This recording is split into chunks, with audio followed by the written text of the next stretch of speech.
Hello and welcome to Cinema Savvy and welcome to our episode 3 review of Game of Thrones. Today I am joined with Chris Garner. I am Tayson Nyawa. And do you know what? I'm not going to lie. I'm going to go straight out the gate here. This was one of the better episodes of the series so far. I feel like it might even be the best episode of the series so far. But we will get into it properly in a second. How are you doing today, Chris? What's happening? I'm doing very well, thank you, and I'm ready to long, hard day at work. Glad to be back to talk some Game of Thrones. An episode that I will agree was probably the best one so far. Raised many very valuable questions to the future of this series, such as what is Melisandre's vision all about? Will Jon and Dany ever see eye to eye? And does Cersei Lannister indeed like a finger in the bum? These are all questions that I'm sure we'll get to the bottom of. No pun intended. Throughout the rest of this episode. Yeah, we're going to be 100% serious for this episode. I'm not going to lie. I haven't written jokes all across our entire plan for us to come across. But anyway, the way this works is we start in the northernmost point. Usually it's beyond the Wall, or Winterfell. And then we work our way south until we get to the bottom of the map, which is usually either Dorne, Old Town, or... yeah, I guess it's Old Town today, and we're starting up at Winterfell today. Before we go into that, do you want me to read a couple of comments that we had from last week from various peoples across the realm? Have we made any mistakes, guys? Please point it out. There was a lot of discussion as to what Theon's plan was. So we had one from Suzanne Redding who says, "Hear me now, believe me later. Theon didn't reek out. He saw the options and he made a move. Theon will be back to do something amazing. He was told by the directors to look like Reek, but that's a misdirect." She also said that Euron Greyjoy looks like a Swedish nightclub going reject Michael Shannon lookalike, Joker cackling over the top, Deus Ex Villana. See all villain plot device. I will agree with that, but he's still so much fun. And Claudia Canay, I think I'm pronouncing your name right, said, "I seriously hope that Jon and Daenerys will not be an item. That would be so boring. What I want to see is how Davos will react to Melisandre and if that will create some friction between Dany and Jon." Well, we didn't see any crossover with Davos and Melisandre in this episode, but we do have some Melisandre stuff. But as you said, we'll start at the top. So actually, before we start at the top, another thing we completely forgot about. In the past week, in London, we had this film and Comic-Con event. A couple of us from the podcast met up at that place. Some of us meeting some Game of Thrones cast members, such as you met the person who actually played Euron, and I believe you met Yara as well. I saw Yara. She was sitting at the table next to Euron. Pilo Asbeck, I think that's how you pronounce his name, the actor who plays Euron. Believe me, he is just as manic and like crowd worshipping as he is in the show. He was fantastic. He was telling me about the battle scene. I didn't get anything signed, but I was in a group with someone who was, so I got to see him at the table. He was talking about when he acts as someone in the show, basically the whole ending of episode 2, and he loved it. He was a great guy. And Marjorie Tyrell, Natalie Dormer herself, I got to the table. She looked at me in the eye for a second. I swooned. It was the greatest moment of my life. You got a little bit closer to Natalie Dormer, hopefully not in a creepy way, if you want to tell people about that. Yeah, so instead of having an autograph from Natalie Dormer, I actually had a photo taken of Natalie Dormer. I'm not going to show you guys today because that would just be... It's for personal use, isn't it? That'd be too much. It is for personal use. I'm not going to lie. But that was a phenomenal moment of my life. I asked her how her day was. She said it was very good, thank you. We took the photo and I said thank you, and she said you're welcome. And then it was done. Kind of lingering look after was just like, oh, that's a very nice young person. And I was like, trying. She is an incredible woman. I also met... In the background today, the Tyrell poster house growing strong. The Fallen House now. The Fallen House. Also, really quickly, I should have mentioned this before because your Natalie Dormer thing is way more impressive. I also met Grandmaster Pycelle, Julian Glover. He was a really cool dude as well. Told me his favorite role that he's ever done was in Indiana Jones and the Last Crusade. I think that's enough Comic-Con talk. No, I'm not going to lie. I got a photo of Hodor, and for anyone who's interested... the person who plays Pod looks very much like Jon Snow. Very long hair, black, beard, black. He has that Jon Snow look rocking. which is interesting. It might tell maybe a little bit of Pod's direction towards the end of the series. Although he would have filmed all these episodes long before he grew his facial hair. What's this? Pod is Azor Ahai? Get your fan theories Sorry, in. Azor Tripod. But anyway, okay, no, enough of that. Let's go to Winterfell. And today at Winterfell, not much happened, but at the same time, a lot happened. So first of all, I want to state the point that Sansa is good in command. She has learned from her lessons of the past, and she's actually starting to come out as quite a strong leader, as we see in quite a short scene where she basically commands people to go and do things, but she has the mind of the people, always at the front, and she just kind of, it suits her. Oh, sorry. I thought you were continuing that. I thought you were continuing there. It sounded like halfway through a sentence. Yes. So I said that one of my favorite plot directions for this series would be to see how Sansa's character progresses, not just alongside Jon, but also with Littlefinger, who feels like he's almost like grooming her to like take his position, or at least come around to his way of thinking. I still believe that Littlefinger very much has a plan. And he kind of outlines in this episode, it seems like it's almost like a threat, and it's still reminding us of what kind of character Littlefinger is. But I took it as guidance, and he's been schooling her pretty much since season 4, I believe. And it was great. He goes, I love Littlefinger's monologues, and he has this fantastic one where he says that basically, be everyone's friend, be everyone's enemy. You can understand every outcome because history repeats itself. And this is why it's almost an explanation as to why he always seems like he's 100 steps ahead of everyone else. And that's the reason that Littlefinger's my favorite character in this show. I still don't think he's going to make it out of this season alive, unfortunately. But nonetheless, I've got to believe that he has a plan. I've got to believe he has a plan. Whether Sansa fits into that plan, I don't know. But it looks like he's definitely taking her under his wing and continuing to be that influence to her whilst Jon Snow's away at Dragonstone. I want to point out that I have seen the next episode preview, and it looks like a certain character who will be willing to attest to Littlefinger's crimes may be turning up at Winterfell. I don't know if people want me to spoil it or not in the comment section. So very quickly, people in the comment section, write down if you want me to kind of tell you what is probably going to happen next episode from the preview as we move on to another thing which is going to be happening in Winterfell. We have Bran, the first reunite since Jon and Sansa. The Stark kids are getting back together. Although Bran is, I'm not going to lie, I really don't like the actor. He's like the most. I don't have a problem with the actor. It's more, I don't know if it's the direction that he's been given or the way that he's chosen to play it. Basically, now he's this all-powerful sage. It means he has to be the most fucking boring character in the entire show now. Of course. To the point where Sansa gets either creeped out or just gets tired of his company really fucking quick and gets out of there while the getting's good. He's just playing it very monotone and yes, he's an all-seeing character. But for example, we had. Yeah, I am the three-eyed raven. But you look at like Max von Sydow, who has so much personality and charisma, even though he's a wise sage-like character. And it just seems like the actor who plays Bran, I can't remember his name, has gone for the lowest common denominator of how to play a character like that. It's like, I think the best description of it was on Reddit, where he said that like Bran's just returned from Burning Man, is blazed out of his goddamn mind. It's just kind of like, he's seen some shit. Sansa, it's all good.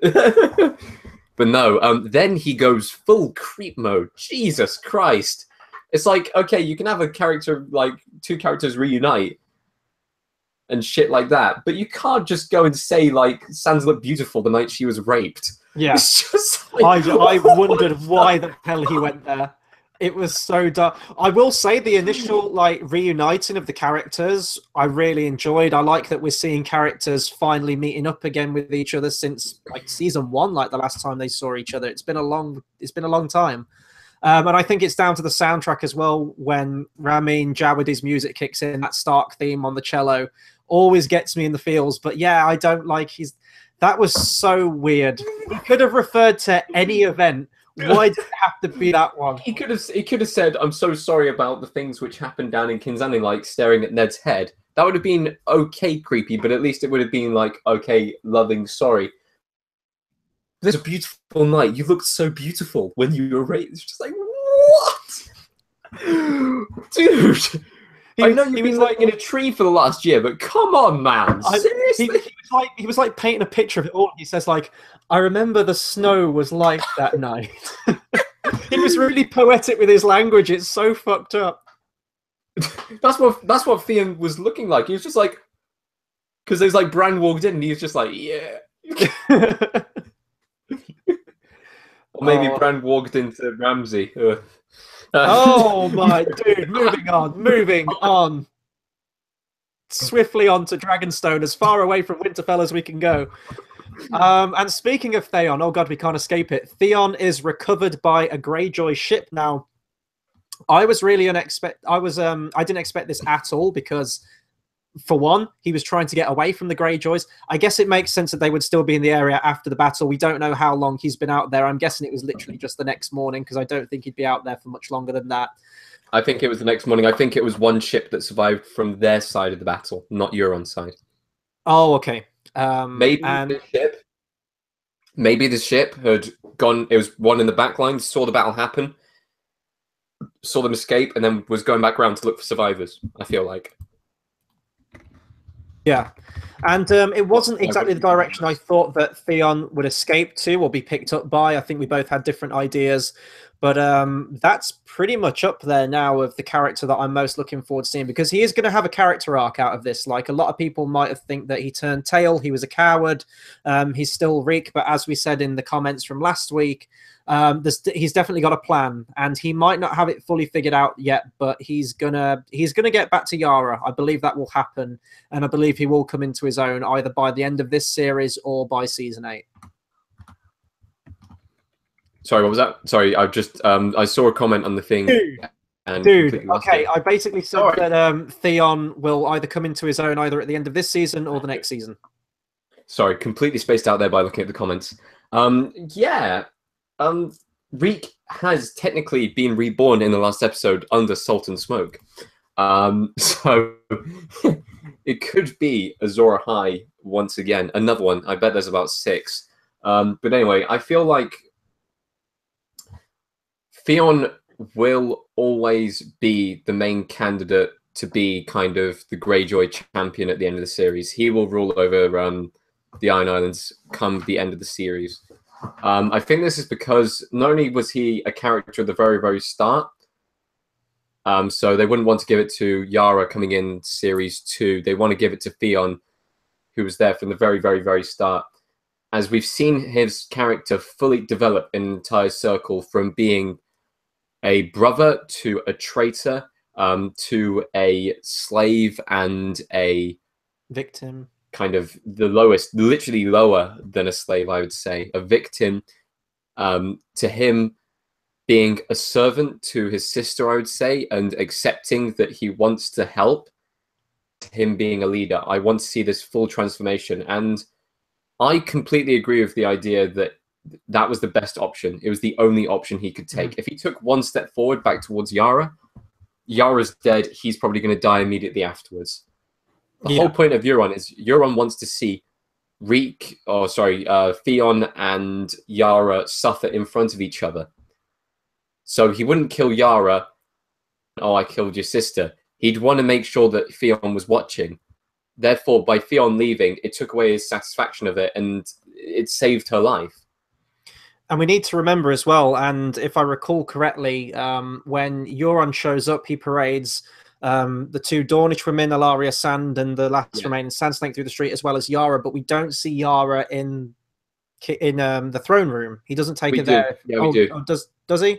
I didn't remember that part. He just sits her down, and then at the end of the scene, he takes her back on a chain.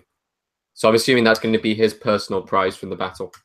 Yeah, he's got plans for Yara, and I don't quite understand why he's still holding her hostage if he does want to see them both suffer and killed. He wants to see them both suffer, but he wants it to be public. He wants it to be public within the family. Yeah, This is the Like, classic pitfall that all villains seem to fall into, like a classic Bond villain setup. Like when they have the opportunity to do what they need to do to kill the person they're trying to kill, they don't take it and they draw it out in order for them to escape eventually down the line. It's classic storytelling 101, but I like to think I want to know what Euron has planned for Yara. Maybe it is public humiliation, but he is kind of tied up with all of the King's Landing stuff and shenanigans going on with Cersei right now, so I don't really know how that filters into his plan just yet. Another thing which we didn't actually talk about last episode was the Silence, the name of the ship and why it's called the Silence. Crew, all of their tongues are cut out so they can't bark back at him and stuff like that, so they have to obey his orders. And I think it was let's have a look at the comment section, sorry. Marco Minko saying cut her tongue off to one of the possibilities of Yara. I don't think he'll do that. Yara would just create an open rebellion by joining the ship. I think we're not going to see Yara until the next time we see Theon next to Euron. Mm-hmm. Yeah, I agree with that. Although next episode there have been photos of Theon returning back to Dragonstone, so that isn't really a spoiler. It's just everyone will be meeting up and stuff like that. It's going to be one nice happy family, all on Dragonstone. But anyway, let's move on to actual Dragonstone now, because we said we're moving down to Dragonstone, and we put the Theon section there because we thought it would suit best there. Jon and Davos arrive at Dragonstone. They're met by a beach party of Missandei and Tyrion and a bunch of Dothraki. I'm thinking of a literal beach party right now, like, you know, music, like Calvin Harris, whatever's modern. Like Tyrion's wearing a hula dress. Everything's going down at the moment. Basically, Jon and Tyrion is a dynamic we haven't really seen since Series 1, but it worked so well then, and it still works now. Are a genuine conversation that I'd like to see continued. And I hope that Jon actually stays close to Dragonstone just so he can stay close to Tyrion and they can kind of chat more, because some of the best dialogue this series comes from just kind of the... And it just seemed really genuine as well, because their pairing in season 1 was one of the highlights of that series for me. I loved seeing that. It was, you know, Jon Snow when he still resented people calling him a bastard, and Tyrion gave him some really just hard truths. Advice which Jon Snow took with him, and they became good friends at the end of that series, or midway through that series, I guess. And they're not actors that would have shared any screen time after that, because the locations were completely different schedules entirely. But when they met again in this episode, it felt like two long lost friends meeting each other, which is exactly the kind of tone that you needed for that scene. And I got that sense from Kit Harington and Peter Dinklage's, you know, just their history on camera. It was a really nice moment. I love that we're seeing these characters reunite, as I said, with like Bran and Sansa, and it just felt incredibly genuine, and I liked that. And even still, like, the advice is, you know, Tyrion is still giving him sound advice, although he is the hand to Daenerys and he has to kind of take her side more or less all the time. You can still see that he is trying to help Jon Snow out as much as he can. He does believe him. He has a great line in this where he says that when I heard you talking about the White Walkers and Jorah Mormont, what is it? The word of an honest man is worth more than rumor, or something. I can't remember what he said exactly.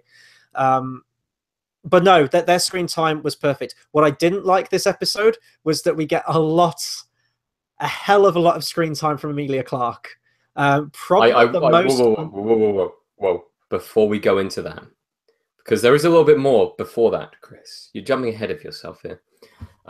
So once we have the beach party, it was a banging beach party as well. Brilliant.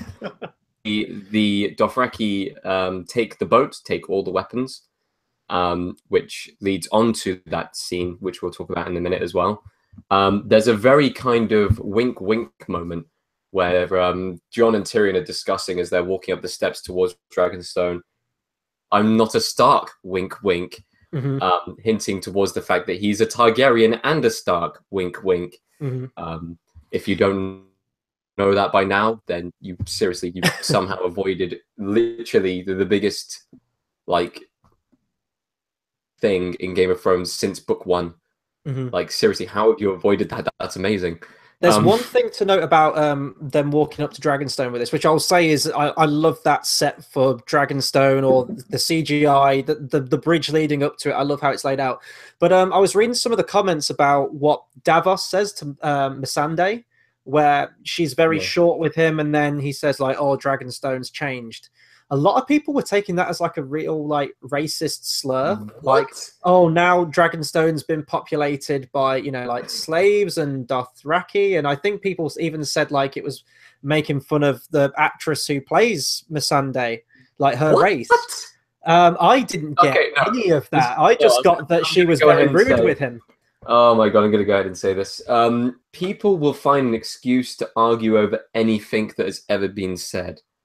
You could take literally anything that we say on the channel, misquoted or even quoted, and people could make a fuss about it. Literally, that's people just latching onto something which is vague. It's completely out of context, and they're preaching it as, oh my god, show's racist, show's racist. No, of course it fucking isn't. Are you mad? I just thought it was because she was very rude to him. And Dragonstone used to be a little more hospitable, I guess, in the days of Stannis and his family. Yes, Stannis. Stannis was so hospitable with his burning on the beaches. No, I saw this in the complete opposite direction. I saw this as, okay, they've got the Dothraki here. They've got a beach party welcoming them in. We're not having to walk up to the gates and stuff like that. They're already greeting us and they're already taking precautions with us. Like, this place has changed since I was last here. Yeah. So that's how I saw it. Jesus, it's just people trying to latch onto something. I wouldn't even mention it. But there is one more thing before we get into debate room, shall we say? Have the Red Woman, Melisandre. We have Varys. They are going to be talking about the future. Varys saying, look, we know you're going now, so don't come back. And she says, oh, I'm coming back. I'm going to die here. For one last time, she says. I'm going to come back for one last time. I'm going to die. You're going to die. And that has to be playing in Varys' mind right now. It means that, obviously, as a show viewer, fuck, Varys is going to die by the end of the series. We knew the Red Woman would probably die by the end of the series, but now it's confirmed that Varys will die in some way, shape, or form. A lot of speculation online, especially this week with the Red Woman and kind of her impact on it. A lot of people saying that her character may have been a little bit misguided in supporting Stannis, but if you think about it, Dragonstone, which is where Daenerys is now. Not only that, but she managed to get rid of Stannis so he wouldn't come back, whether it was by choice or not, who knows. And then she goes and she grabs Jon Snow, brings him back to life, and unites him with Daenerys, bringing forth the Song of Ice and Fire. Now, destiny works in weird ways, shall we say, in this show. Sometimes it's clean cut, sometimes it's a muddled route to get there. Like the muddled route may have won out here, which is very interesting to note. We've just had some great comments. Sheila has messaged us saying, I wonder if Varys is an old woman too. It's entirely possible. It wouldn't be exactly out there in the realm of possibility of Game of Thrones. And Claudia says she still has to meet up with Arya, remember? She said they would meet again. That's a great point. Maybe she would travel down to Winterfell, or maybe Arya's journey is going to kill her, and that is when she returns. For me, this was a huge shock moment. I literally exclaimed at the screen, like, what? Varys is going to die? I was really hoping he'd make it.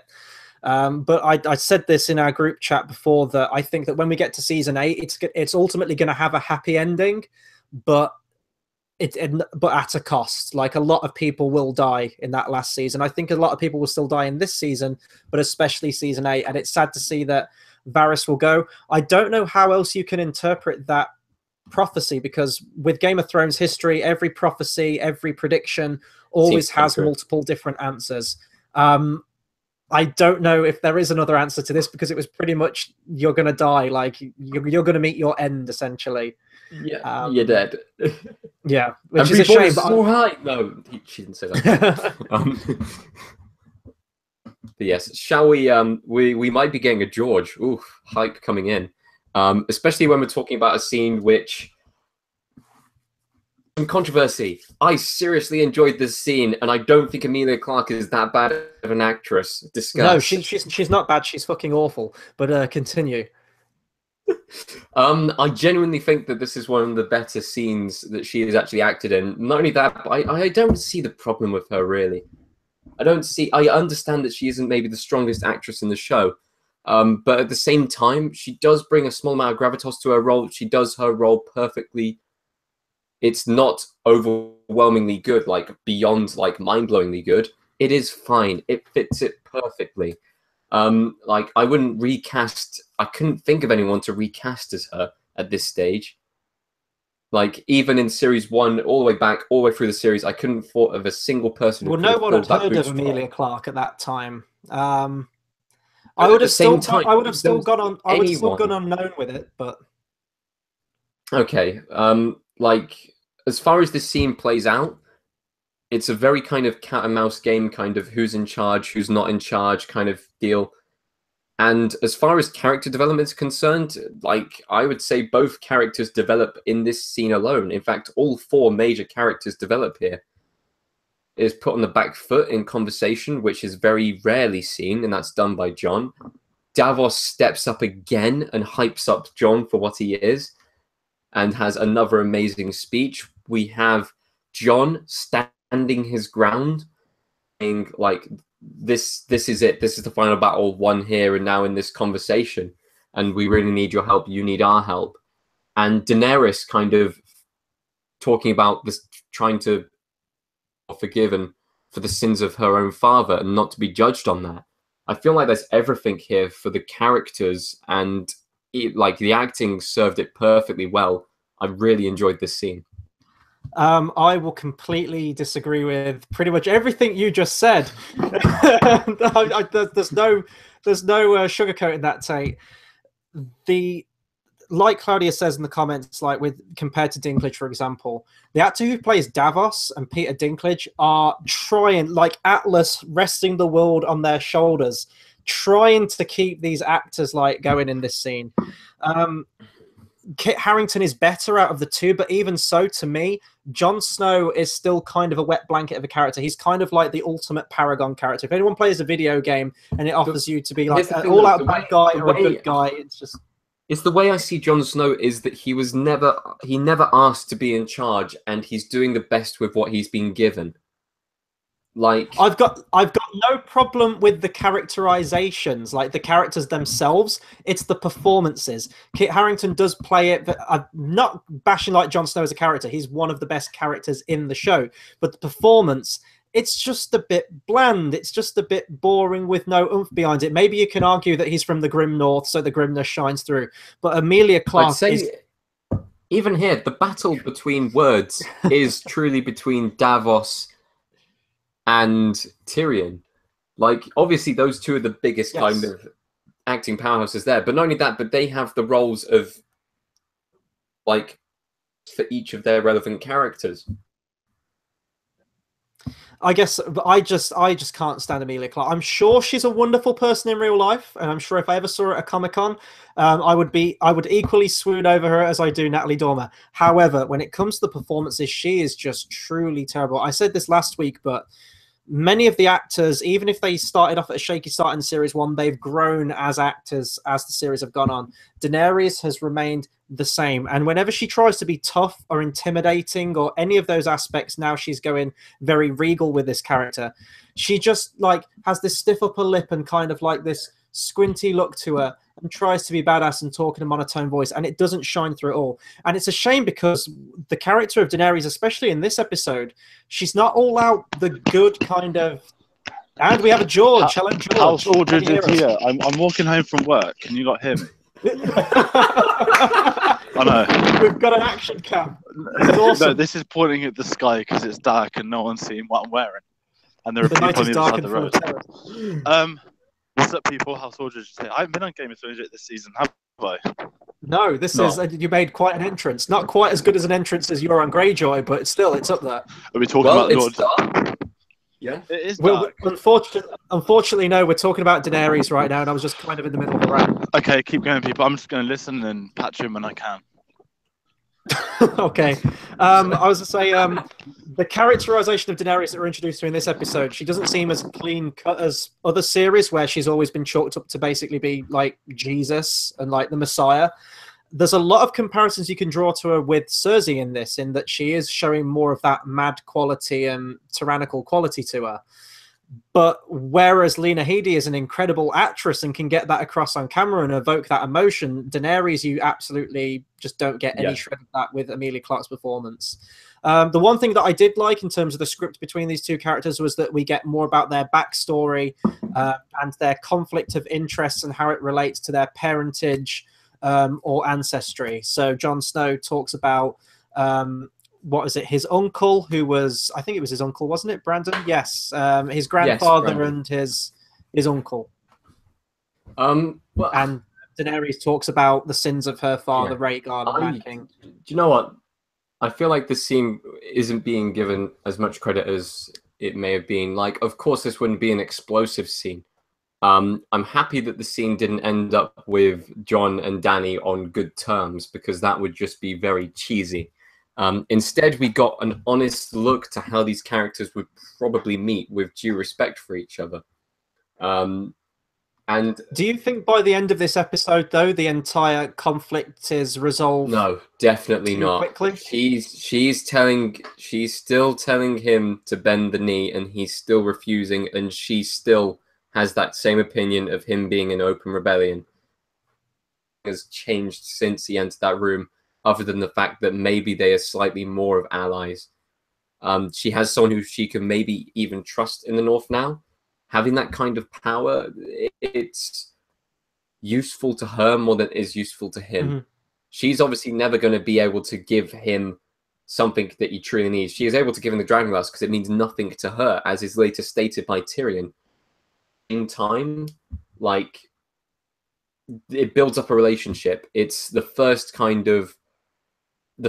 actual friend she may have made since coming back, instead of making the friends before moving over. And because of that, maybe it will help in long term. I still think that they're not on perfect terms, especially with Daenerys' mind being on something a little bit more important happening to the west and the south of her. Yeah.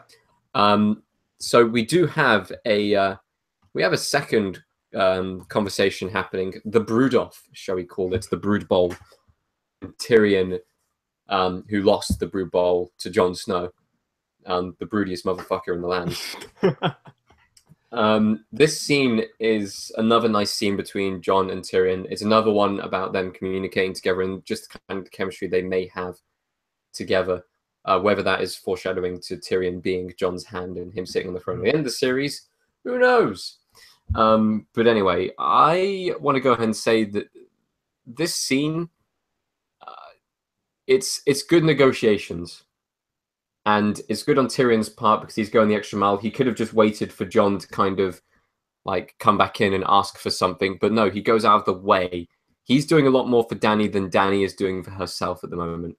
And I feel like at the moment, he's the only thing that's kind of keeping everything together, even though his first plan hasn't worked. And as we find out in this episode, the second don't work. He's losing on all sides at the moment. And yet he's the only thing keeping Daenerys' team together.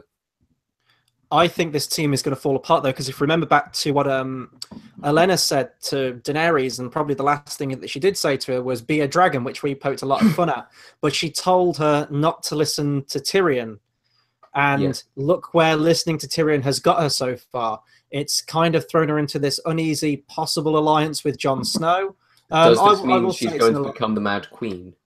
I think it will. I think history will repeat itself. And that's kind of what is a message in this episode. I think, doesn't Olenna mention it at the end with Jaime Lannister saying... Yeah, Olenna mentions it. Littlefinger mentions it. Yeah. And I think it's going to go that way because... Judge me for the sins of my father. But look where Tyrion's plan has landed her so far. You know, his entire military strategy has been torn apart by his own family. He is still a Lannister. And I think that Daenerys will wise up to this. I mean, all of her naval forces are gone. Grey Worm is currently manning a castle with hardly any provisions and surrounded by a Lannister army, undoubtedly in the future. You've got the ships off the coast. And now House Tyrell and Dawn have essentially fallen. They're dead houses now. I think we're going to see Daenerys come into her own, maybe be a little bit more blindsided, be a little bit more forward-thinking, just relying on her own instincts, and we'll see how far that gets her. Maybe she'll just go on an all-out assault with the dragons very quickly, because we know that the Unsullied at some point do take King's Landing. We've seen that in the trailer. It hasn't happened so far, or maybe that was what we saw from Casterly Rock and we thought it was King's Landing. I definitely do think they're going to get to King's Landing at some point, and of course from the trailer we do see that there is a cavalry charge. I've actually on the trailer thing, we're going with a resound no spoilers on the trailer, because there are some people that wasn't for the next episode. That was just like the main trailer that was released for Game of Thrones months ago. You could talk about it. But anyway, let us move on to The Rock. Tyrion, not to be confused with Dwayne The Rock Johnson or The Rockathon. This is Casterly Rock, Lannister variety. Dwayne The Rockathon Casterly Rock Johnson, and Tyrion storming it. Now, I'm slightly confused here. I enjoyed the set piece as much as the other person. But at the same time, was that a hypothetical scenario which we saw at the very start of the ladders being scaled, or was that the distraction? I think it was a distraction but they did lead a lot of their men to their deaths. I think it was hypothetical.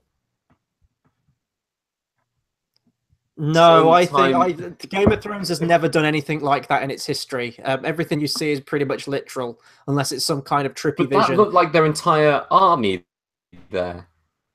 No, because they led a big force of it to distract the guards to the wall, while some snuck up through the sewer and then came out the back and flanked them. So that was you always have to have some pawns in war. That wasn't hypothetical. No, it was they led some Unsullied up ladders and loads died. Because I had absolutely no idea. Literally it's not hypothetical. It happened. I was bracing myself for a better version of Helm's Deep, and then it was just montages. And I think the downside of that was that it felt very not that the budget run out, but it clearly had, because they bigged up Casterly Rock for so long, and then. I'm not disappointed, but jumping to the end of the scene, there was a very different ending. Yes, it had the Pirate King involved, but jumping right ahead outright, I did think that like when he got to the top and they thought something was wrong, I literally just expected like a giant blast of green.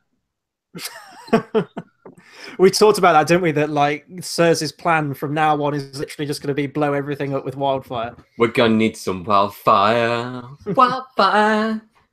I'll agree with that though, George. Like it did seem, I think it's because they used a lot of their budget at the end of episode 2 and probably in like the finale or whatever's going to happen at the finale. It felt very TV, and I'll give them some credit that at least we did see some kind of a battle. It didn't all happen off camera, like going back to the days of season 1, which still really hurts when you do watch season 1 that there isn't a battle at the end. Maybe they splashed their budget on Battle of the Bastards too early, and by saying that I mean they've had to cut down this series to 7 episodes, and we're missing out on a lot of filler, which some people would say, oh good, they've cut out all the they cut out the filler, which is good. I enjoyed the filler, I'm not gonna lie. I enjoyed the waiting for people to travel. I enjoyed the elongated conversations, the politics involved in every single scene. Did you enjoy the Ginger cameo, which was a filler scene? Did you enjoy that? Because I didn't. Not many people did, and no, but you know, let's be honest. That was a filler on that. That was okay. No, I'm not talking about that kind of filler. That's a cameo filler. I'm not talking about cameo filler. I'm talking about like political conversations between major players in the Game of Thrones. And we used to have loads of them. We like in the first episode we had a scene with Brienne, which lasted about 10 seconds.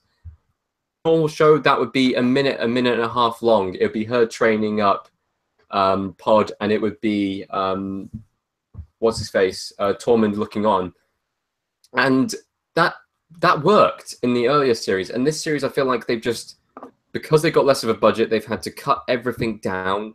Everything feels almost rushed, and even the fight scenes. I mean, we're going to talk about the Highgarden fight scene towards the end because there isn't one.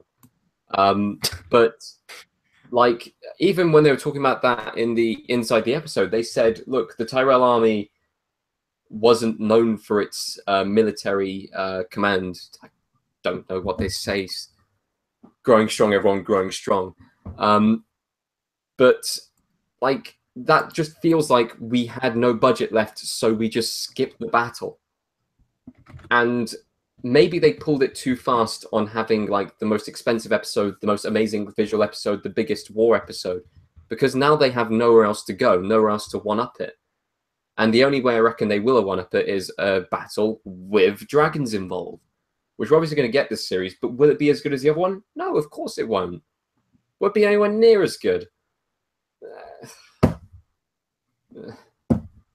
Yeah, I mean, it was cool seeing Casterly Rock, like actually seeing it on camera. It wasn't quite how I imagined it to be, but it was a unique looking location. I did enjoy that. It was just that the battle itself, it was condensed into a montage, which is fine. At least we got some semblance of a battle, but it did feel very TV. If it was the main show, even if it wasn't a big battle sequence, what we would have is we would have Lannister soldiers preparing every area of the gate. We would have them sneaking around the castle until they're in position. We'd have them having to fight people in the courtyard first in a cool sequence, and then we'd have them maybe struggling to get the bar up on the gate whilst Lannister soldiers are being fought off, and then them opening the gate. It would be quite a heroic moment with like maybe a couple people being sacrificed trying to open the gate. That would be brilliant. Instead, we got like a montage, which with most montages, you can stick Benny Hill music over the top, and it just is exactly the same as whatever they put on screen. One thing I did have another problem with this scene, and George, I believe, agrees with me on this. This is a problem I've had with this season so far, and it's what we just talked about with them condensing it to 7 episodes. It feels very abridged. There's not much travel involved in between each things. Euron's fleet is like on the coast of Casterly Rock. Now, yeah, that's a problem to me because before this, and we're going to talk about it next when he's at King's Landing, he brings back the, Alaria Sand and the Sand Snake, I can't remember her name, brings it to the Queen. King's Landing, if I recall my map of Westeros, is like on south the eastern south. It's mid-eastern side of the map. To get round to the other side of the map, Dawn all the way round, almost touch Essos, go underneath the bottom, go past Highgarden, all the way up the map. And Casterly Rock's in the middle, isn't it? Pretty much, or just in the middle, south of the border. Yeah. So how long would that be in terms of, like naval passage? That would take ages. And this is what I mean. There's some scenes in this episode where, for example, Theon waking up is like the morning after. Jon arrives at Dragonstone from Winterfell. And it almost feels like it's immediate, and it wouldn't be. That would take months. It might even take half a year, depending on how they're getting there. And it would be the same for the ships. They've got to sail around a huge body of water to get there, and there just doesn't seem to be any kind of geographical time in this series. And it feels very easy. It feels like they want to rush through it. I'll agree with that. It does feel a bit rushed, but that's what you're going to have with 7 episodes, unfortunately. I can understand why the pirate lords can cover such short distance in minutes, but the others no. But like, you just know that Euron, like, he's a mentor. Like, his crew are ready to fight for him and basically fly. He basically flies, doesn't he? What do you think? They've got like a giant, like, sort of cattle. You know the way he jumped down on that guy last year and just squashed him. Maybe he's got like a giant one of them for like his fleet just to fly across Westeros. Just like a giant trebuchet, just like flings them across. Well, we were talking about, you're calling him the Pirate King, which I'll agree with. We were talking about whether he had the powers of Davy Jones from Pirates of the Caribbean, and his ship, like the Flying Dutchman, can go underwater and then burst out the water. Maybe, I don't know, because he's got some kind of teleporting skills, this guy.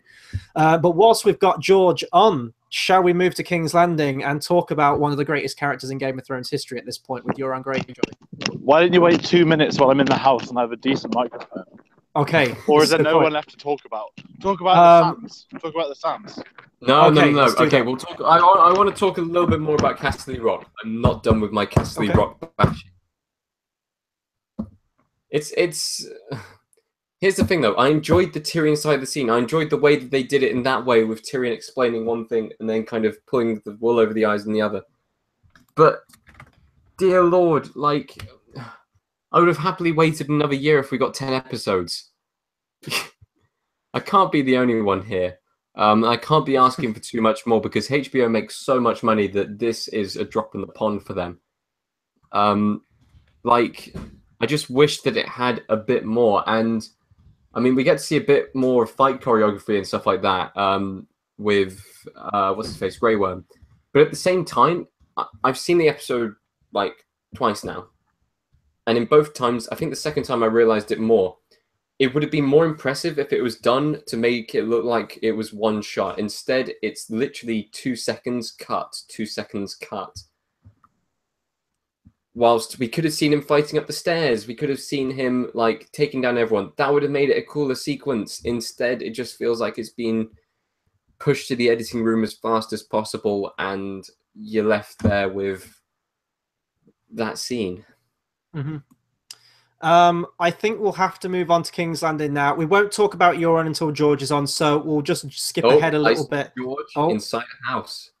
This is intriguing. We'll take this time then to let's hear from some of you guys. You guys have been chatting in the comments about this episode. Is there anything you want to ask us, guys, about the episode so far, or your thoughts on anything? We'll take some comments or questions now. I want to go ahead and say that we have had a couple of hashtag Team Tates thrown in the chat, which I am loving. I haven't seen a single hashtag Team Chris. There was one from. There is one for hashtag Team Chris. There is one for hashtag Team Chris. I did not see that one for hashtag Team Chris. So Lucas, George is being very experimental with his camera right now. He'll be set up in a second, and we can continue with the King's Landing discussion. Just got to bear with him. But yes, anyway. Yeah, so in King's Landing, we're going to summarize very quickly, and then we're going to go into it in details because we may as well. We'll keep George on his toes. He has a time limit to beat. We have 1 minute until we start talking about the Pirate Lord. He has left, so he's probably going to be rejoining now in a second. But in King's Landing, in this episode, we had Euron welcomed back. We had Cersei turning into a whole new level of evil.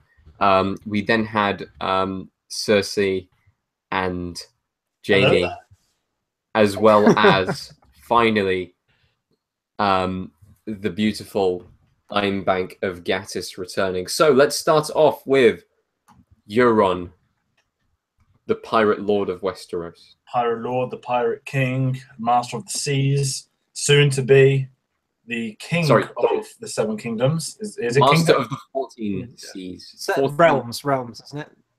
Well, he can have the realms, he can have the armies, he can have whatever. He is unbeaten in battle yet. Is there any Game of Thrones character currently unbeaten in battle? Jon Snow. Dragonstone. No. They lost at Hardhome. Not Dragonstone, that was the one. Yeah, They lost at Hardhome.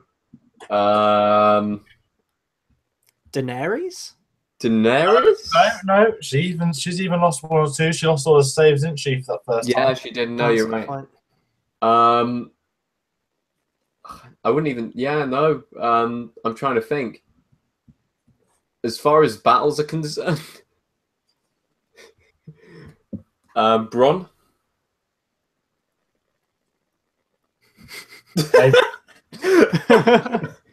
Bronn, and in that case, the Hound.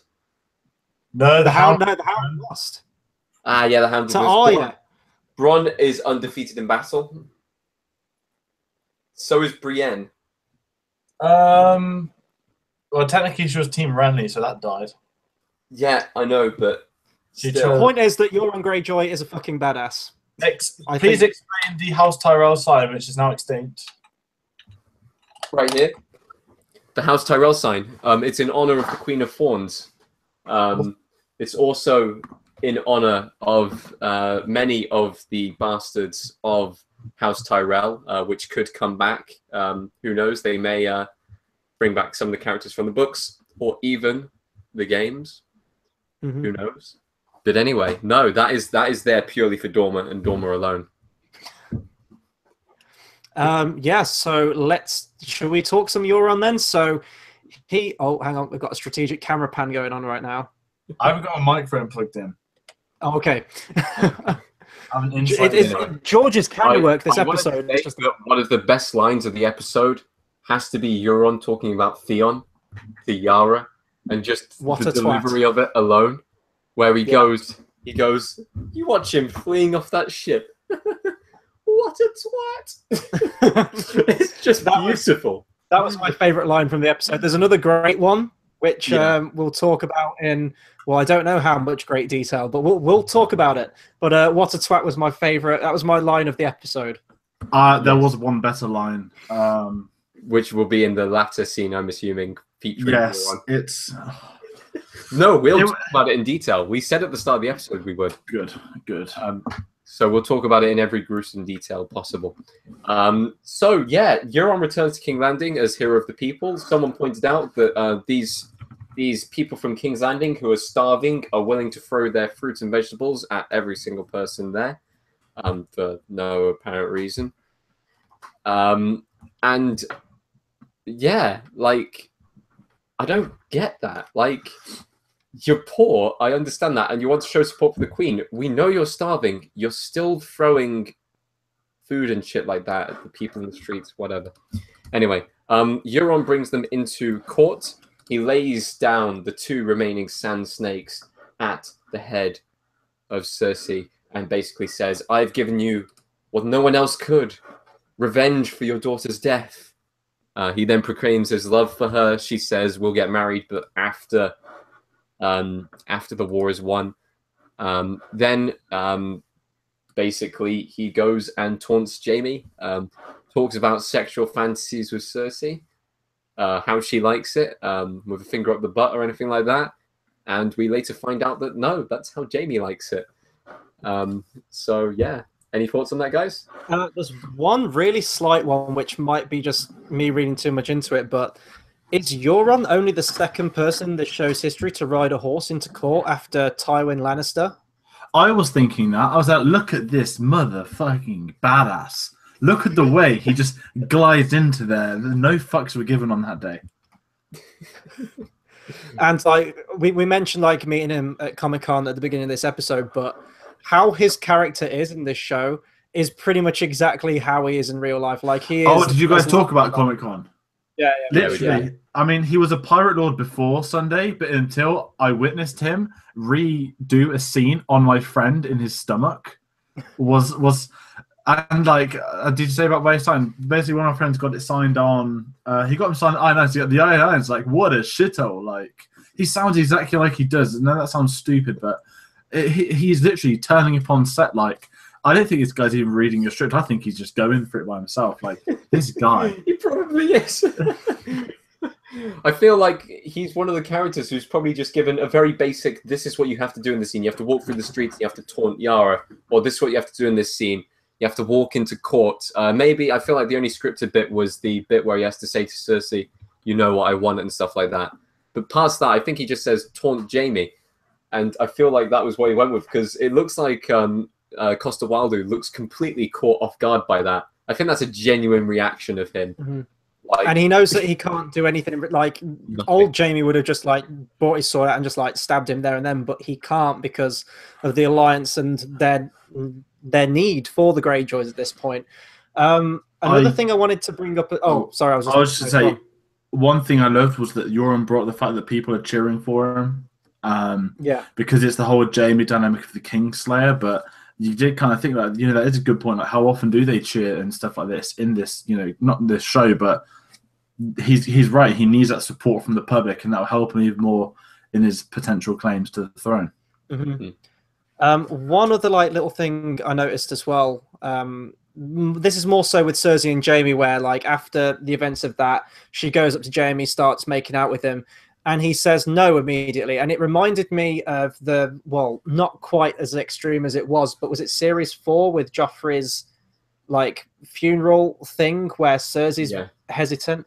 That went too far, and even like George R. R. Martin had to write a thing about that, saying that they made it look like a rape scene, which it was, where in the book it was completely consensual. But here you can already see that Jaime isn't immediately for it. Like, he needed a bit more coaxing now. So I think we're starting to see very slowly. I mean, we still see them in bed together in this episode, and he does laugh when she goes to the attendant at the door, and just for the whole world to see.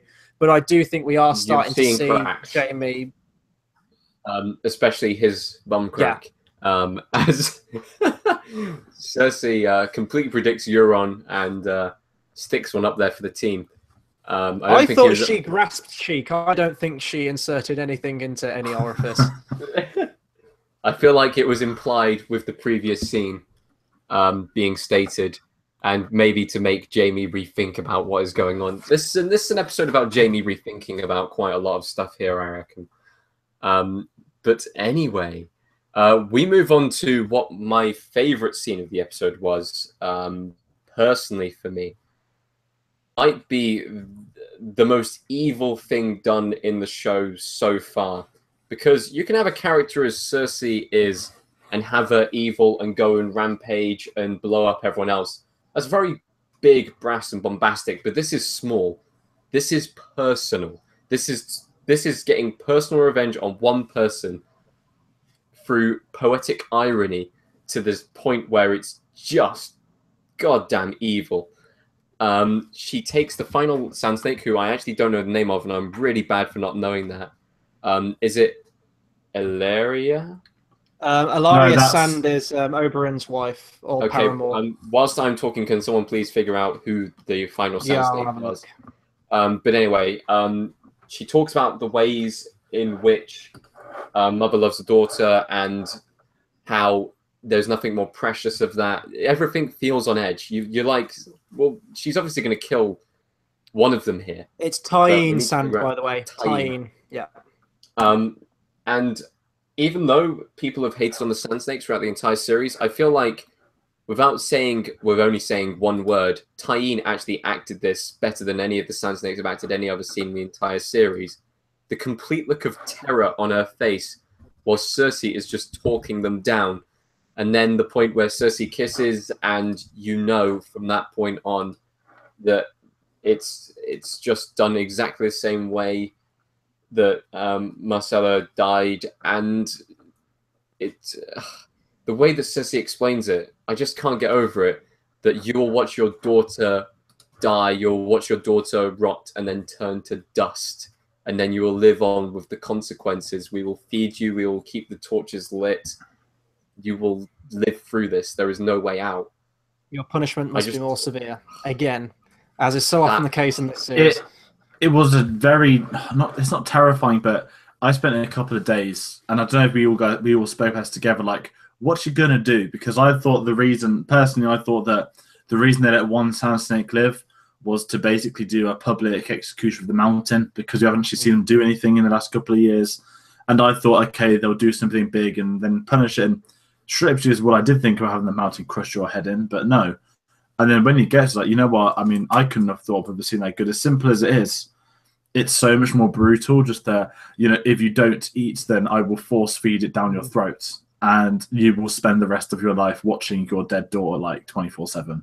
That's pretty brutal. And also, the confirmation from the actress said, you know, that was my final scene I filmed at Game of Thrones. Like, Daenerys isn't going to come in and like unlock the door.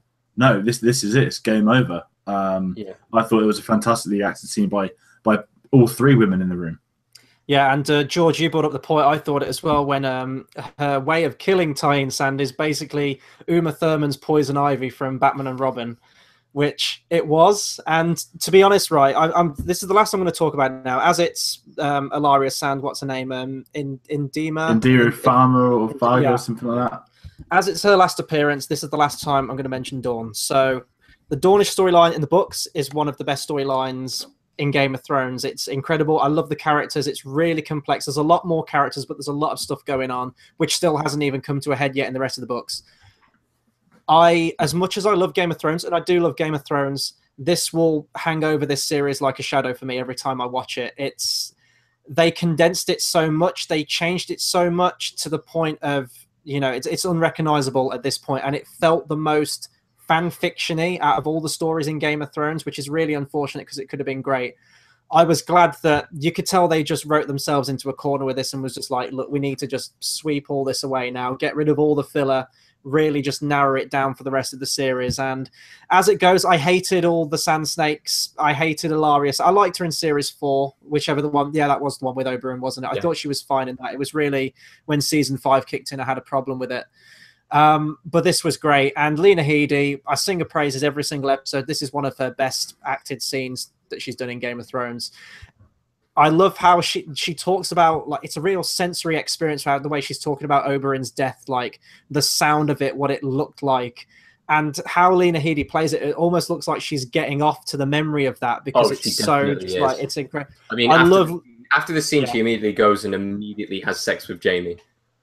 Like, that's the first thing she does, which, I mean, shows concern for Jaime's health. Did she wipe away all of the lipstick? I mean, did you know where she put those lips afterwards? Who knows what that can do to a man?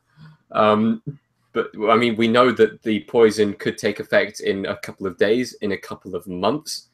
What happens if Jaime's on the battlefield and then just suddenly just croaks out of nowhere? That would just be hilarious. I will say, though, at this point, like, rest in peace, Ilaria Sand and Ilaria Sand's abs, because they were on point in this episode, just saying. No, I think this is a brilliantly acted scene and a very poetic scene for the storyline to end. I know that, obviously, I haven't got there in the books yet. I'm only on book 2 at the moment, guys. I'm so sorry. But at the same time, I know that they did screw up Dawn in some way, shape, or form. As far as looking at it from a show-only perspective, it wasn't the strongest storyline. However, it was still a compelling enough storyline to follow. I always saw them as kind of background characters, and they were never really truly fighting for the throne. And that being the case, them having kind of a poetic finale, it's okay. I can live with it as far as the show is concerned. And they went out in quite a decent way as well. Okay. So let's talk about Mark Gatiss then. The Iron Bank of Gatiss arrives to bet on Lannister. Always bet on red and gold, I guess. The Iron Bank, the last time we saw them was when Stannis and Davos went to go and get money from them. And I think it was quite an intriguing scene when we first saw them. We obviously wanted to see more of them because as far as being kind of snobs, bankers, and the people who really control the money in Westeros, we hadn't had any contact before. We haven't had any contact since. But now I feel like they're going to become a major player in the games because they've actually come out of their... They've not just sent a scroll summoning people. They've actually gone to Cersei with the proposition. So, yeah, I am intrigued. And she's won them over as well. She already has. But I've seen the trailer for the next episode. And that whole relationship will rest upon whether, like, Jaime gets back safe. And I think there's going to be a battle sequence next episode. He won't get back safe. I thought the scene is. I mean, Matt Gass even said it, but you know, you are your father's daughter. She's so much like Tywin in that scene, like her power on them. But what I also loved is sad, but it was the whole Lannister always pays their debts. I can't tell the last time I heard that and actually put to good use, and you know, it was true. And I didn't really think of it then, but by the time we get to the end of the episode, like, okay, well, that's how she's obviously going to try and pay for it, because you got to think, because they've always said the Lannisters been in debt. They've said this for years and years.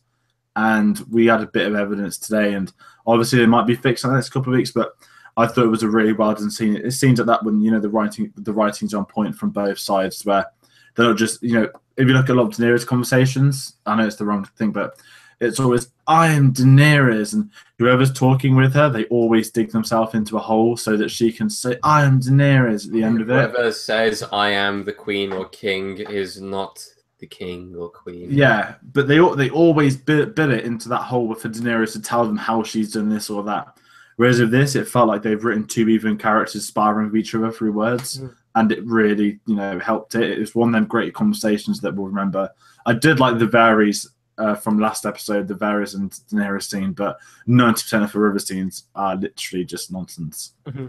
See, I don't read the cast list for these episodes. The only time I know if a character's coming back is if it's on the next on Game of Thrones, like 30-second clip. So I was completely astounded to see Mark Gatiss back in this. We haven't seen him since series 5. And when he was cast, like, part of me really wanted him to be like more of a major character because I like Mark Gatiss that much. But you know, he does fit the role of the head banker of Bravos the best.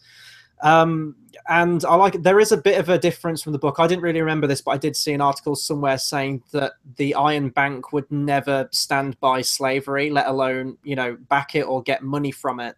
So that was a difference there, but it just shows how, like, not villainous, but like, you know, they're getting money from every single thing that they can. They are bankers after all. I understand that better than it probably makes more sense in that way.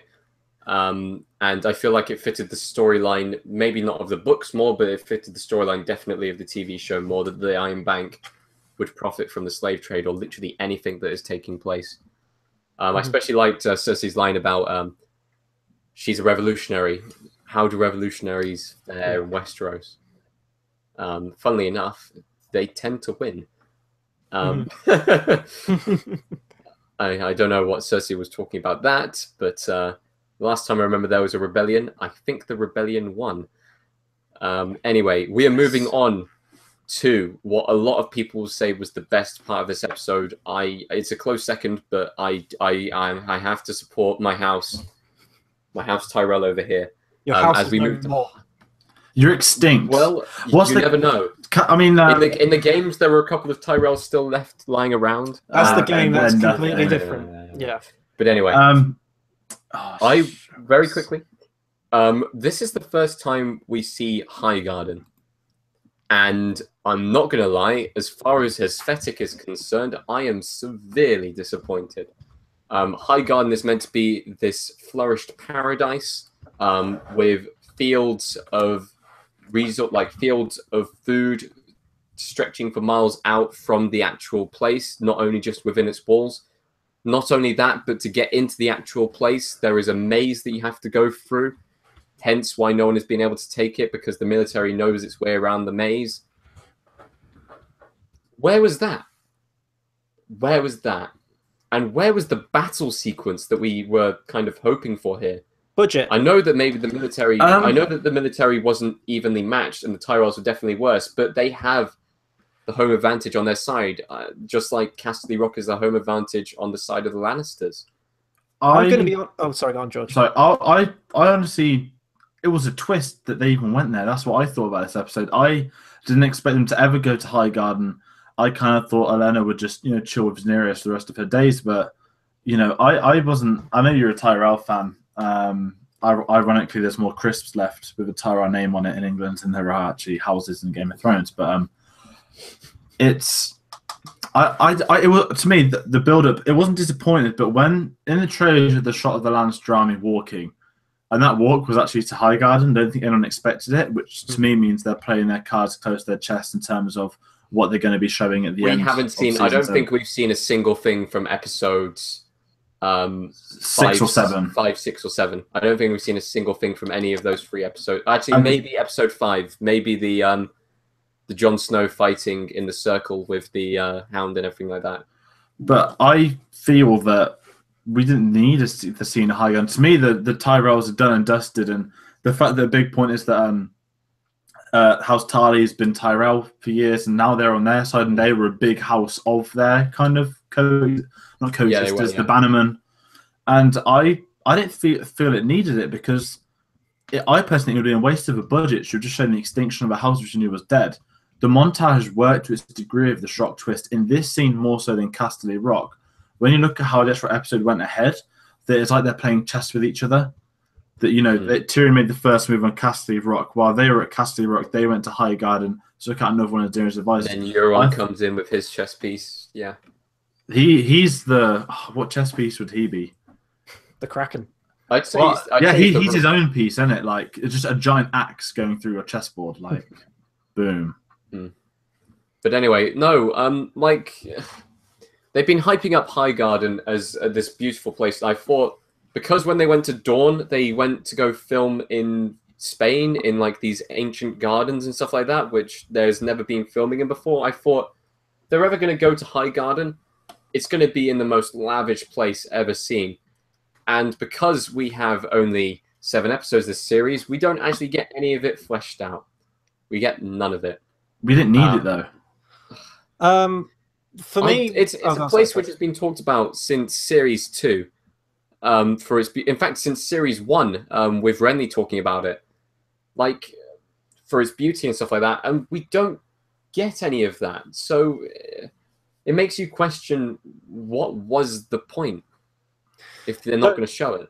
Don't get me wrong, I would have loved to have seen High Garden just properly on camera. I absolutely would, but I'm kind of with George on this, that I had more of a problem of them not showing the Casterly Rock fight than I did with the High Garden fight, because you know that the Lannisters are going to easily win anyway, so there wouldn't have been really any tension to the fight. They completely forgot about the whole thing about the maze, because that is a big thing which is mentioned like in the series, in the TV show alone. Did you want like a scene from like the end of The Shining with like Jaime Lannister just chasing Olenna through the maze with like an axe or something?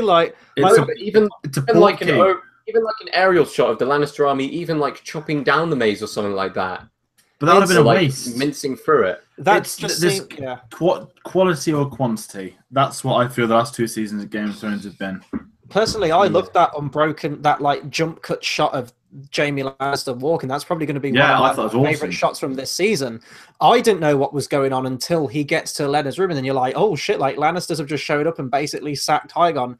Don't get me wrong, I would have liked to have seen a little bit of a skirmish again, but I honestly didn't have a problem with that. Maybe it's because we got a little bit of a battle before that with Casterly Rock, so that when we get to the end, it feels like we don't need another one. Maybe, do you know what though? Maybe we'll see a bit more of High Garden next episode, because Jaime's got to hightail out of there and get back to King's Landing. Not only that, but I feel like the next episode is going to be a lot based around the fact that the Tyrells have the biggest wealth in Westeros now, and seeing as they've now taken that over, they'll be getting that wealth back to King's Landing and making use of it.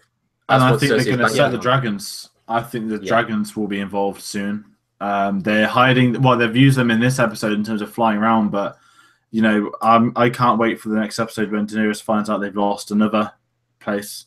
Yeah, she'll just go mental. There'll be some good repercussions. I think we might get some actual intense moments, but I don't think that storyline's done and dusted, because they wouldn't have brought back, you know. As long as we don't have Daenerys whispering in her breath, be a dragon, not a sheep. It's all good. Let's talk about the scene that everyone's really talking about then with this. So, Lady Olenna's confrontation with Jaime Lannister. Sass Queen. The Queen of Thorns. One of the best memes to come out of this episode so far is surrounding Olenna. If anyone's is it the before one drink, don't say anything, then it's after one drink, it's just a picture of her. I promise I won't be savage, and then after one drink, just like sat down. Dame Diana Rigg has been one of the standouts of this show, unquestionably. Perfect casting for the character. She absolutely brought everything that character is from the book onto the screen. And I can't remember if these two characters have ever shared any screen time before, certainly not a dialogue to this length. And it's one that, you know, she goes out memorably. She goes out on a bang. She lays down some hard truth to Jaime. She says that, you know, you've made a lot of mistakes. You'll continue to make a lot of mistakes. And she almost like incepts that in his mindset of him starting to break away from Cersei. Yeah. Like he was technically already thinking that. She's definitely planted that idea in his head now. And I didn't know she'd go so far as to say that she killed Joffrey, but when she started to build up to it, I thought, oh, okay, this is going to be an interesting way to go. The fact that she just drinks the wine as well. Are you going to kill me with that sword? What are you doing, that insufferable thing? See, I thought that called Widow's Well. Oh, Jesus, I thought that she was kind of like bear baiting him to eventually kill her with a sword. Like, I thought she was going to drop that Joffrey thing, and then he was just in a fit of rage, was just going to instantly kill her. Or something like that. I feel like in the end of that episode, the fact that she said, "It was me, I want you to tell Cersei," I think that wasn't rage from him towards Olenna. I think that was rage from him towards maybe Cersei. This is because Cersei has been pushing from the very start that Tyrion's this person who is everything wrong with the world. The reason for all of these events to take place has been down to Tyrion and stuff like that. And even the blaming of Sansa as well. Like, he's never forgiven him. He's done unspeakable things because of those events. And now he knows it was never his fault. He knows that it was just Cersei jumping on some sort of bandwagon. I think he's pissed off at himself for not seeing that. But also, I'm confused. I thought Elena said that if she's going down, she would take Littlefinger down with. And she didn't in her final moments. She just gave up herself, but not Little. I had a really good point, but I've already forgotten it. Oh, that's a shame. No, sorry, I do remember now. So we've always known that it was her and Littlefinger that poisoned Joffrey. I would have loved, now seeing this episode, not to have known, to think that it was Tyrion and Sansa all along, just to see how much that could have hit you as a twist, because it was ruthless, and that would have been an amazing way to find out. Do you know what I mean? Or even just say that Littlefinger did it all along, that it had never been her. And for her to come out and say some stuff, that would have been one of the biggest jaw drop moments of the episode, because it's such an incredible way to go out. And I know a lot of people, you got to bangs in Game of Thrones. So many people have gone out so many different ways. Even in that episode of the Sand Snakes, they've gone out in a memorable way. But this, I don't see anyone going out as good as this ever in this series. Neither do I.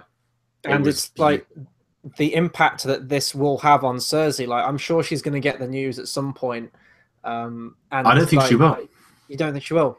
I think Jaime will try and hold it from her, and then in a fit of, she'll probably rage against Tyrion, and then he'll be like, blah, blah, blah, then he'll say it. Because I think Cersei will just go absolutely insane when she finds out. I think it's the beginning of Jaime's transformation, and even though she had a very stupid line last episode, which is probably going to become correct in the next few episodes, she speaks the truth in some senses, and I think that Jaime's going to start to kind of realize how much of a monster Cersei is. He's already backing away from her slightly with the no that he said before the sex scene this episode, and I see Jaime and Cersei growing apart, and I see him stabbing her in the back, and that being the end of Cersei's character. I see him recreating the scenes with the Mad King. Well, that's one of the things that was, I think I just mentioned this earlier in the episode, but like history repeating itself. So we're seeing that possibly with Daenerys. We're seeing that with Jon Snow becoming Ned Stark again, essentially. And I'm sure we'll see that with Jaime as well at some point. Really, then we just have to move on to our last location with Old Town. Do we have any more? I was going to make a quick comment on the fact that Elena quoted the Reigns of Castamere when she was talking to Jaime. Yes, and I will say that the credits like variation on Reigns of Castamere was really cool. I did like that version. Rest in peace, House Tyrell. Their banner stays on. Not in peace. I mean, most of them got obliterated, and the other got poisoned. In pieces, plural. In various amounts of pieces. Ash, I think. Oh no, they were kind of pieces before they were ash, because their bodies kind of split up, didn't they? What a bad way to go. Quick, painless, but I don't think Cersei is going. I mean, they didn't know it was going to happen. At least Elena had that she knew she was dying in the build-up. She didn't hear a rumble and then the death. I was expecting her to take a swig of the wine with the poison in, and then take a swig of the other wine that was poured. She could have switcheroo. Was it going to be like the scene from Princess Bride where they have to have a game of wits to find out which cup actually has the poison in?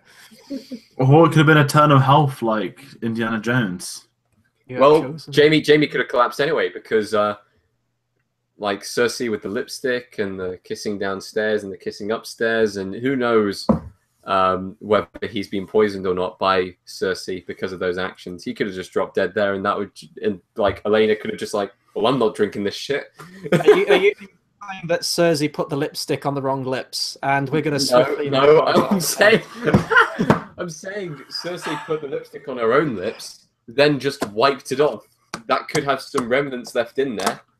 And then she just went and like, Jesus Christ, where was your mind going? I hate myself. Can we just move on? Can we just... Okay, that's the lowest tone that this show has ever sung. I apologize. Anyway, let's move on to Old Town. Jorah has been peeled and survived. I think someone said, "Where's Ramsay when you need him?" About last week's episode. Jorah is cured, apparently. I wouldn't eat his cured flesh, though. And will now return to Daenerys up in Dragonstone. It's nice to see that he still isn't over Daenerys, and he's permanently in the friend zone. And he thinks that he has a chance when he gets back. She'll be like, "Oh no, I met this new dreamy dude called Jon Snow," and he's like, "Fuck." Also, what happened to Dario Naharis? We haven't seen him this season. Is he still around? Did she leave him behind? I can't even remember. No, Dario is in charge of Slaver's Bay. He's in charge of all of it. Sorry, the Bay of Dragons. Okay. Sorry, can't call it Slaver's Bay anymore. The Bay of Dragons. Yeah, he's in charge of. He could claim to be king and just do shit, or he could kill Euron. That'd be interesting. See, you mentioned like Ramsay Bolton for a second there. Like this show will take on a whole different context if you just go with the perception that Ramsay was just practicing curing methods of grayscale. Yes. He was a pioneer in the field. I will say that this scene had probably the most heartfelt moment for me. I did really like the Tyrion Jon Snow reuniting, but that handshake with Sam and Jorah, like. That got me, man. You know, that really got me. That was a really nice moment between the two. That is, I feel like they're obviously gonna meet again. You know, it'd be a great plot twist if you wake up next episode and Sam's got grayscale. No. It'd be like the end of Rise of Planet of the Apes, where it's spreading everywhere because George's been set free. We're gonna get like an opening of Game of Thrones again with like all the coloured lines just spreading all over the realms, like the credit scene. That would be great. Anyway, I'm surprised that Sam did not give his house sword, the Valyrian steel sword, to Jorah to ride north with. But it's not his sword. Mm-hmm. I know, but still, it's one of the known Valyrian steel swords in the show, which is going to be very useful for the wars to come. Sam's going to have some use for it. Sam will come into his own. He'll find his courage. He's going to give it to someone who can use it better than he will. Professor Slughorn. That's who. I love Maybe, do you know what? Because I did write down here on our plan, Sam's reward for not for curing Jorah is not being kicked out, but has to clean some scrolls. And I reckon those scrolls, because as far as Jim Broadbent's character in this series so far, he's kind of been pointing Sam in the right direction, but pointing him in the opposite direction with his words. He's been kind of slipping him things, little bits of information, little pockets, like him believing about the White Walk and stuff like that, to show that he is in his true interest. Maybe these scrolls that he has to clean, which are so battered and so unused that people haven't touched them in a few hundred years, maybe they will hold the key to the north. Maybe he is giving him a reward in the sense that he may be given the knowledge to fight the wars to come. He doesn't have to clean the scrolls. He has to copy them all out. He has to essentially rewrite all the scrolls. Maybe because the information on them is very important that cannot be lost. It will be, and I think that if we look at the history of this show, I guess you could say this in real life, but any like good leaders have gone through a lot of shit. Like literally, in the case of Samwell Tarly, if you look at Jon Snow when he was being groomed for command, like he was doing a lot of menial tasks that he didn't mean anything.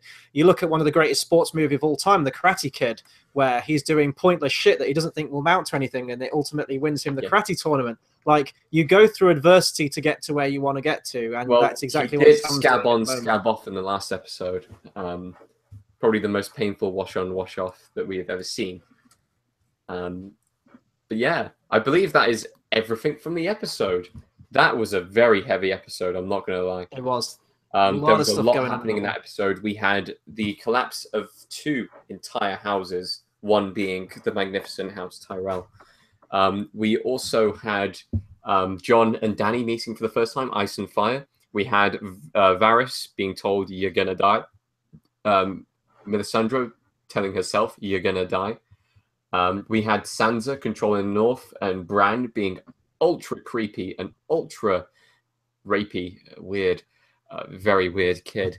But a lot happened this episode, and I feel like a lot's going to happen in the next few episodes. I mean, we can discuss what we think is going to happen in the next episode. I mean, I've seen the trailer, so I can't really spoil anything, but I reckon there's going to be a battle again. I think the dragons are going to get involved, and I think Theon might have some words with Jon Snow. Yeah, a lot of stuff to look forward to next episode. So we will be back next Tuesday for our review on episode 4, The Spoils of War. We ended on a question last week, and I think we should stick to that each week. So I'm going to give you guys watching at home 2 questions to answer in the comments box. Number 1, this was a question that Claudia asked earlier on in the stream, saying, if Euron and Cersei did indeed get married, which one would kill the other person first? And I'm going to throw another one in there, the age-old question that this episode has now have burning in all of our minds. Do you think that Cersei Lannister does indeed like a finger up the bum? Get commenting down below, and we'll read some of the comments out that aren't too graphic next episode. Anyway, guys, thank you ever so much for watching. George, is there anything else you want to close us out with? Maybe I'll be back on another episode when you guys start late and I finish work on time. Anyway. No, I will finish with Euron is the Pirate King. Indeed, he is. Maybe we'll get him in an 18 version of Pirates of the Caribbean one day. Pirate 6, he kills Davy Jones and takes his mantle. Captain Euron Greyjoy, do it. He's just like, what a twat. But anyway, thank you ever so much for watching, everyone. Be sure to follow us on all of the social medias. That is Facebook, Cinema Savvy, Twitter, Cinema Savvy, Instagram. It's in the description. Cinema Savvy. Look down to the description. We have all of them written out there for you guys to follow. Be sure to comment with the 2 questions that we've been given. Once again, those questions are Euron or Cersei, who would kill who if they married? And Cersei, where does she like it? Up the pooper? Not up the pooper. Anyway, thanks for watching, guys. We'll see you next time. Fucking